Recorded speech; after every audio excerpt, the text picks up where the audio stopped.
रामकृष्ण हरी मंडळी, आपलं पुन्हा एकदा स्वागत आहे आपल्या भक्तिमय यूट्यूब चॅनल।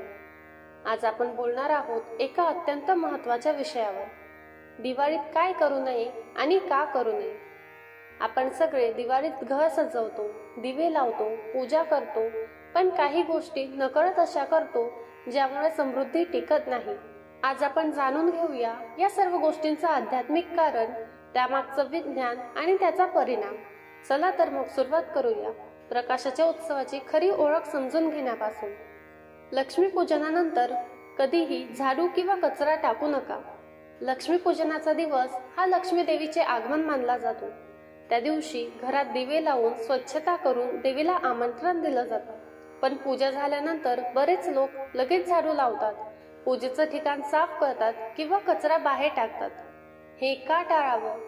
कारण त्या क्षणी देवीचं प्रतीक म्हणजे ऊर्जा तुमच्या घरात स्थिर असते।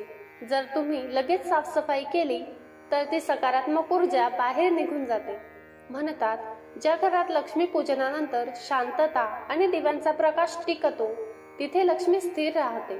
दिवाळीच्या दिवशी दिवे कधीही विझवू नका। दिवटी म्हणजे प्रकाशाचा देवता। लक्ष्मी पूजनाच्या रात्री लावलेले दिवे फक्त सजावटीसाठी नसतात, तर ते घरातील नकारात्मक शक्तींना दूर ठेवतात। जर तुम्ही ते दिवे लगेच विझवले तर त्या प्रकाशासोबत सकारात्मक ऊर्जा देखील कमी होते। म्हणून शक्य असेल तितके दिवे स्वतः विझेपर्यंत पेटीत ठेवावे। लक्ष्मीपूजनाच्या दिवशी कधीही उधारी देऊ नका। दिवाळीच्या काळात कोणालाही पैसे, सोनं, धान्य, वस्तू उधारीवर देणं अशुभ मानलं जातं। कारण हा काळ आगमनाचा आहे, निर्गमनाचा नाही। लक्ष्मीचे धन या काळात घरात टिकवण्याचा काल असतो, म्हणून आर्थिक देवाणघेवाण टाळावी। जर देणं गरजेचं असेल तर पूजेनंतर दुसऱ्या दिवशी करावं। राग, मत्सर आणि कटुवाणी टाळावी। दिवाळी म्हणजे प्रकाशाचा, आनंदाचा आणि एकतेचा सण। या काळात कुणाशी वाद घालणं, राग व्यक्त करणं किंवा नकारात्मक बोलणं हे सणाच्या ऊर्जेला कमी करतं। लक्षात ठेवा, जिथे वाद आहे तिथे लक्ष्मी राहत नाही। या दिवसात शक्य तितकं शांत राहा आणि प्रेमाने संवाद साधा। दिवाळीच्या दिवशी तुळशीला पाणी घालू नका।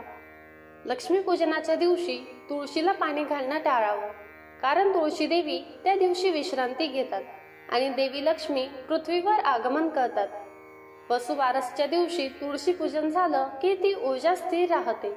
त्या दिवशी तुळशीला फक्त नमस्कार करा आणि देवीला पाणी दुसऱ्या दिवशी द्या। पूजेनंतर देवघर रिकामा ठेवू नका। लक्ष्मी पूजनानंतर देवघरात एक तरी दिवा आणि सुगंधी अगरबत्ती जळत ठेवा। घरात तो प्रकाश टिकवणं म्हणजे लक्ष्मीचा वास टिकवणं। जर देवघर पूर्ण अंधारात ठेवलं तर मनातील प्रकाशही मंदावतो। म्हणूनच म्हणतात, घरात देव आणि दिवा जिवंत असेल तर अंधार आपलं काहीही नुकसान करू शकत नाही। दिवाळीच्या दिवशी पैसे नाही, वाईट दिवस आहेत असं बोलू नका। दिवाळीच्या काळात शब्दांची शक्ती वाढलेली असते। जे काही आपण बोलतो ते लवकर प्रकट होतं। म्हणून पैसे नाहीत, काय होईल, काळ वाईट आहे असे वाक्य अजिबात बोलू नका। त्याऐवजी बोला, देवी लक्ष्मीचा आशीर्वाद आमच्यावर आहे, सगळं उत्तम होईल, घरात समृद्धी येईल। दिवाळीच्या काळात अति फटाके टाळा। फटाके म्हणजे आनंदाचं प्रतीक असलं तरी अति फटाके हे प्रदूषण, आवाज आणि अस्वस्थता निर्माण करतात। देवी लक्ष्मीला शांती, सुगंध आणि स्वच्छता प्रिय आहे, म्हणून अति आवाज, धूर हे तिच्या ऊर्जेला अनुकूल नाही। दिवाळीच्या दिवशी गरिबांशी, गरजू लोकांशी दुर्लक्ष करू नका। दिवाळीच्या काळात गरिबांकडे, गरजू लोकांकडे दुर्लक्ष करू नका। लक्ष्मीची कृपा फक्त पूजा करून नाही मिळत, ती मिळते दान आणि सेवा करून। या दिवशी एखाद्याला अन्न, कपडे किंवा आनंद द्या। ज्या घरात इतरांचं समाधान आहे तिथेच खरी लक्ष्मी राहते। लक्ष्मी पूजनानंतर मोठ्या आवाजात संगीत, नाच गाणं टाळा। लक्ष्मी पूजनानंतर घरात शांततेचं वातावरण ठेवावं। देवीचा आशीर्वाद तेव्हाच टिकतो जेव्हा मन स्थिर असतं। म्हणून त्या दिवशी पूजेनंतर काही वेळ ध्यान, मंत्रस्मरण किंवा शांत दिवा पाहत बसणं ही सर्वोत्तम साधना आहे। मंडळी, ही होती दिवाळीत काय करू नये या विषयाची भक्तिपूर्ण शिकवण। दिवे लावा पण मनही उजळवा, घर सजवा पण हृदयही शुद्ध ठेवा. या दिवाळीत तुमच्या जीवनात प्रकाश, प्रेम आणि लक्ष्मीचा अखंड आशीर्वाद राहो. जय माता लक्ष्मी. तुम्हा सर्वांना आमच्या चॅनल कडून